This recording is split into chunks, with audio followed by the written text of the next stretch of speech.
If you look at gold on an inflation-adjusted basis relative to the debt in the world, relative to the money supply in the world, relative even to the GDP, and of course debt has grown a lot faster than GDP, but on all these measures you find that gold is actually undervalued relative to where it was at previous peaks.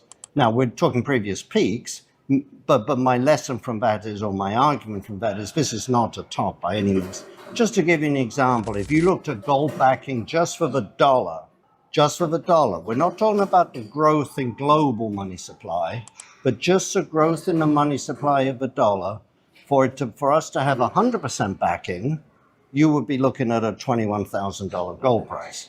But, for 25% backing, you're looking at, 5,700. So where we are now, we are very, very undervalued. The financial markets are displaying historic imbalances right now, presenting a clear indicator that the current market environment has a long way to go before reaching a cycle peak.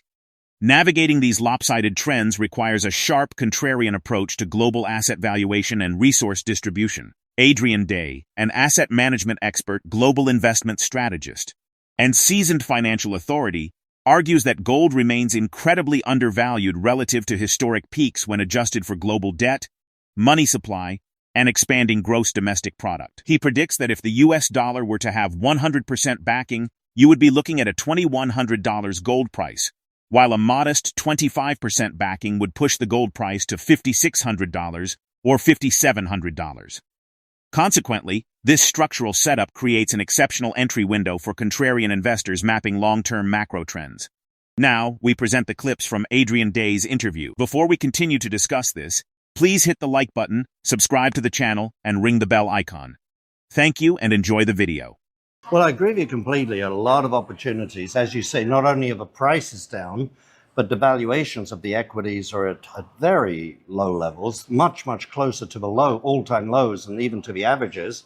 And then, of course, on top of that, you have, as you alluded to, the negative sentiment with money coming out, continuing to pour out of the GDX, GDXJ, as well as the GLD itself. The physical gold is getting redemptions. And you look at sentiment, you probably saw, a lot of your listeners, I'm sure, will have seen, but there's a bull-bear sentiment index on, a lot of things, stock market, small cap, the dollar. There's a bull-bear sentiment index on gold, and for the last few weeks, it's been around 7.5% bullish, which is just massively lopsided. But, normally on these bull-bear indices, when they get to 40% one direction, they think it's, a good contrarian signal. We're now down under 10% bullish on gold. One day, 2 weeks ago, they actually had zero bullish.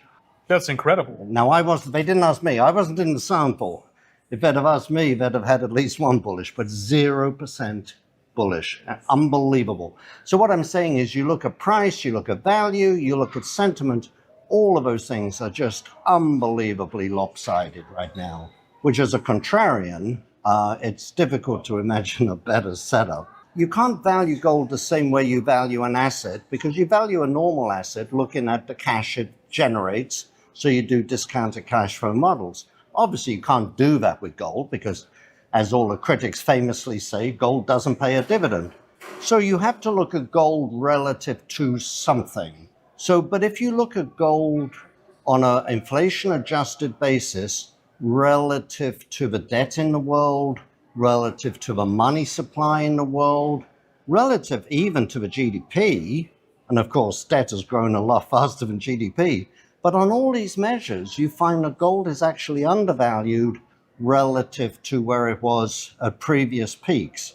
Now we're talking previous peaks, but my lesson from that is, or my argument from that is, this is not a top by any means. Just to give you an example, if you looked at gold backing just for the dollar, we're not talking about the growth in global money supply, but just the growth in the money supply of the dollar, for us to have 100% backing, you would be looking at a $21,000 gold price. But, for 25% backing, you're looking at, 5,700. So where we are now, we are very, very undervalued. We've got a long way to go yet. At the end of one of these cycles, of course, then you would expect gold to overshoot. That's what normally happens with any asset. We're a long way from that yet. But yeah, no, I think we've got, whatever metric you look at, gold is just undervalued relative to where it has been in the past. That's the basic thing. So when you see overwhelming bullish, when you see 80%, 90% bullish, when gold starts to dominate CNN, the financial network, I mean, what's it called? DNN? Whatever it's called. When you look at gold on financial networks and and the interviews are all about gold and they're all how bullish it is, and these are all indicators you look at for sentiment. When people who've never been involved in gold before suddenly become experts and are telling you how high gold is going, when people use phrases like, it simply couldn't get any better than it is right now. Think about it. When something can't get any better, it can only get worse. And when people say, it's so bad, it just couldn't get any worse. Well, yes, that's a great time to buy. And conversely, the top. But there are other harder indicators you can, and another great sentiment indicator is when people talk about gold. When you go to a dinner party, people talk about gold. People who've never been involved in it before. When the Uber driver gives you a gold stock tip, when he gives you the tip, like the shoe shine boy, these are all indicators to look for. And remember in, 2007, any dinner party you went to, everyone was talking about real estate. People were talking about the third home they just bought and flipped. Oh, I didn't even sign the mortgage papers and I'd sold it before I'd even bought it. Oh, yeah. Everyone's talking like that. You go to, and nothing against baristas, but, the baristas are buying and selling real estate. That's a manic top. And the same was happening in the dot-com bubble. And the same, frankly, was happening in the late 1980s with gold. So those are all indicators. And then harder indicators to look at are flows. That's very important. When you start to see the flows into gold just start picking up dramatically, that's flows into GLD. When you see lines outside bullion dealers of people wanting to buy, not to sell, that's an indicator. Most of the dealers, with coin dealers I talk to here, they say they've never been busy, and 80% of people are selling. So, but when people are calling you to buy, when there's lines outside the stores, when there's more and more advertisements on television, I mentioned the flows into the ETFs. And frankly, when you start to get premiums on physical gold, when that starts to move up, because it means there's a shortage of product, you can get that temporarily on one particular coin, like, there's a shortage of Philharmonics this month, or whatever. But when you start to see premiums on physical gold ETFs, and I remind people in 1980, you could look at the NAV, price to NAV of the GLD, the largest physical gold ETF in the world. And starting in about April 2011, you started getting a premium of 3, 4, 5, 6%. When you get that kind of premium on a physical gold ETF, you know that at the very minimum, something's going on. Global commodity valuations reveal severe structural disconnects due to a multi-year capital-starved environment. On an inflation-adjusted basis, asset tracking reveals extreme lopsided sentiment metrics where bullish outlooks recently dropped below 10% and temporarily hit 0%. This extreme skepticism historically signals a generational market bottom rather than an asset ceiling. A similar dynamic is playing out across energy sectors, where long-term underinvestment has built a powerful foundation for the next major bull market cycle. For instance, when oil traded at $60 a barrel, it was severely underpriced due to institutional exclusion and strict regulatory filters. Day predicts that an imminent bull market is coming for oil. Despite recent geopolitical conflicts temporarily spiking asset prices, energy equities continue to trade at significant valuation discounts relative to their balance sheet strength, low debt metrics, and strong dividend yields. Now, let's get back to the interview. Back in, let's say, December, when oil was $60 a barrel, it was just incredibly cheap. And you talked about before the war started, but of course it had already risen by the end of February. So yeah, we're well below where it was at the end of February, but we're still not back to where we were at the end of the year. But we're 2/3 of the way, or whatever, 3/4 of the way. So I think, Yeah, no, definitely. Okay. So oil, I think, is a good price right now. At $60, it was just overly underpriced. Oil, of course, has been for a long time the most hated commodity out there, other than coal. The most hated commodity out there, to the point where, a lot of large investment funds would not invest in oil companies. And in fact, if you were a fund that included oil companies, a lot of, ESG pension funds and everything wouldn't invest in your fund. And so, people stopped investing in them. Uh, Oil and gas companies couldn't raise money. And in that kind of scenario, what was the logical response of those companies? The logical response was not to try to raise money at bad prices and put millions of dollars into the ground. The logical response was to buy back your shares and increase the dividend. And so the irony is that the stocks actually became reasonably attractive on a valuation business, even as they were slowly getting out of the business. That has changed now, of course, but the underinvestment in the oil patch was just dramatic for really for 10 years, just absolutely dramatic. And it's underinvestment, as you know, it's underinvestment that sets up the next bull market.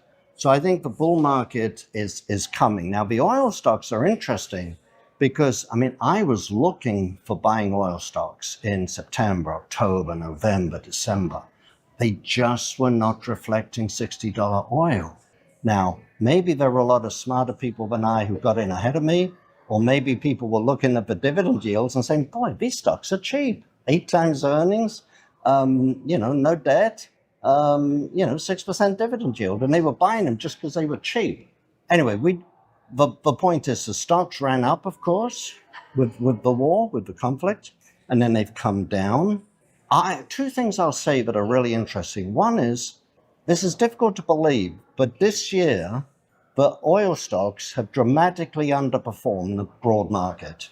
You would have thought they would have been the winners this year, right? They have dramatically underperformed the market, even at the peaks. So that's number one. So they didn't go crazy on the upside. And number two, they are only 20%, 25% of a way back, or 30% of a way back to the December lows. So I've got a list of companies that I keep looking at every week. And I tell you honestly, they're all well above where they were in December. Now, as I keep telling novice investors, what it was last year is irrelevant because this is now, this is then. But the fact that the oil stocks, after the apparent truce, but certainly the decline in the oil price, the fact that the oil stocks just haven't retreated more than 25 or 30%, maybe 40%, is pretty compelling. So I'm waiting. That was a long answer, I'm sorry, but I'm waiting for lower prices. When the conflict started and the Strait of Hormuz closed, a lot of Asian countries, not just China and Japan, but a lot of them found that they couldn't get oil. Unlike North America, where we could get it, the price just went up, right? There's a huge difference in a shortage situation, a huge difference between being able to buy something but just having to pay more and not being able to get it. So a lot of the Asian countries became very, very concerned about the security of their supply of energy. A lot of these countries have coal. And so just in the last 3 or 4 months, you've found huge investments into coal projects and expansions in Indonesia, in Thailand, in a lot of Asian countries, Philippines, because that's something, if you're in Indonesia and you've got coal mines, that means you have security of supply of energy, which is critical for any country. Certainly is. So thermal coal, potentially an interesting place to look for investment opportunities right now? I think so, but mostly the projects that serve foreign markets, particularly in Asia or in Africa. I would avoid a coal company in Switzerland, for example. Geopolitical supply shocks are fundamentally forcing nations to reevaluate domestic energy security over strict environmental mandates. Recent international supply chain blockades demonstrated that a physical shortage is far more disruptive than high prices, leaving multiple resource-dependent regions completely cut off from crucial imports. As a direct result of these security vulnerabilities, substantial capital is shifting towards stable, localized energy infrastructure projects. This environment highlights thermal coal as potentially an interesting place to look for investment opportunities right now, especially through projects serving foreign markets. Capital flows are surging into heavy infrastructure expansions, particularly across expanding markets in Asia and Africa where security of supply takes ultimate priority. Capturing value in this environment requires targeting companies positioned to feed this localized demand while strictly avoiding regions bound by restrictive regulatory climates.